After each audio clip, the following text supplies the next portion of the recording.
How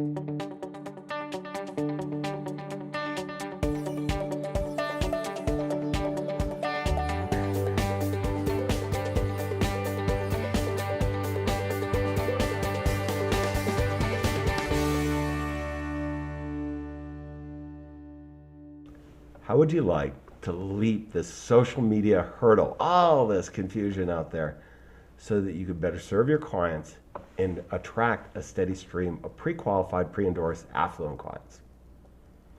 Well, in this short first word video, I'm going to show you how to just do that. I'm John Bowen, CEO of CEG Worldwide, and leaping this social media hurdle, I mean, it is a challenge. See, why is it such a challenge? Well, what we find is that many financial advisors, really everybody's a little bit overwhelmed with all the options of social media.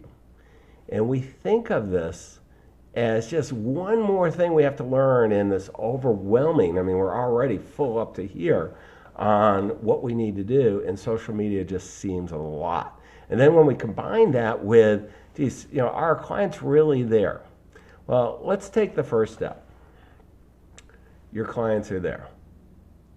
Pew Internet, in a recent newsletter, went ahead and shared a little of their research, and they said 72% of online adults are social networking site users. I mean, they're going there. As a matter of fact, Facebook, with over 1 billion users, half of them are coming every day. I mean, this is a huge amount of your clients showing up there. Well, what are we going to do? How do we make this work?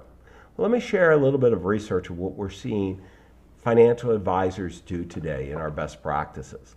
First, when we study financial advisor use of social media in attracting new affluent clients, what we see is that the largest usage was creating a personal LinkedIn profile, about 40%. Now, this was a recent study of 2,100 financial advisors.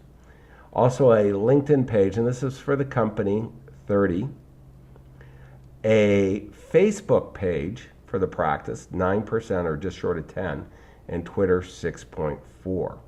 So you can see that, social media right now, I mean, it's not being used that much. And it's a missed opportunity. It's a missed opportunity because many financial advisors think that they have to learn everything about it to be able to use it. And that's not the case.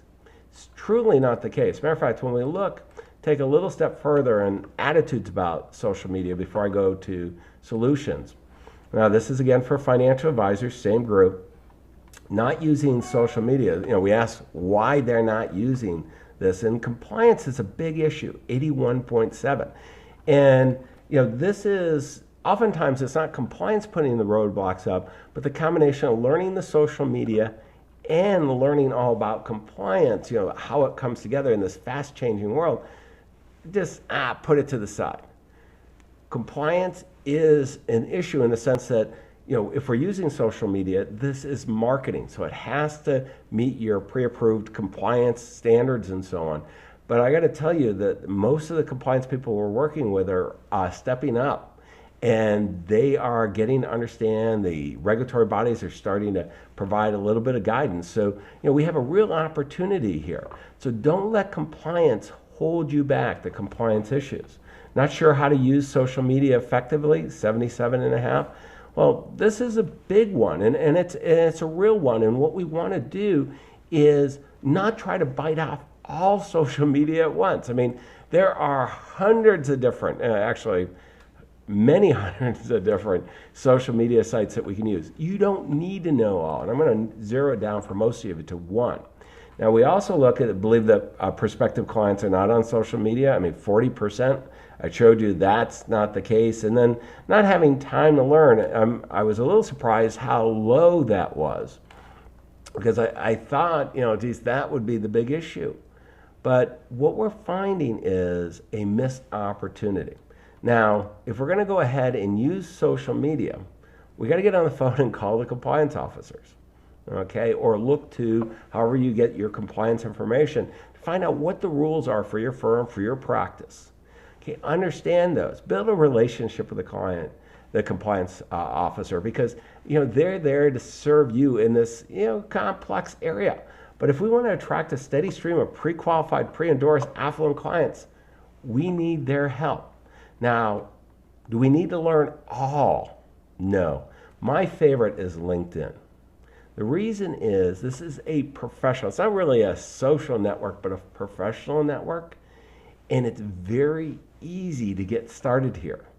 And really every firm that we've had the privilege of working with, we're finding that there are definitely items that you can do. Matter of fact, to help you along in building your community, and I want you to think about this as building blocks you're putting together, and this is how we're connecting. Okay, this is the power of social media. It's a networking opportunity. It's just one more way of creating community for you to attract these clients. Well, what we've done is we've gone ahead and written a special report.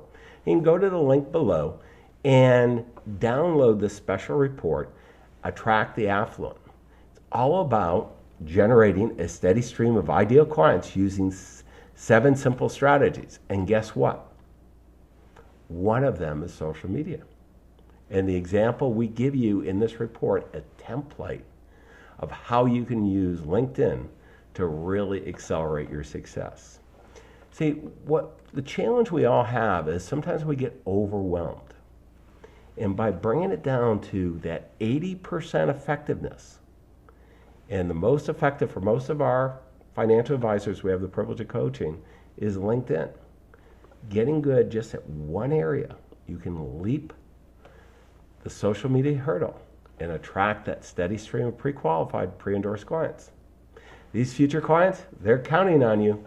Don't let them down. Wish you the best of success.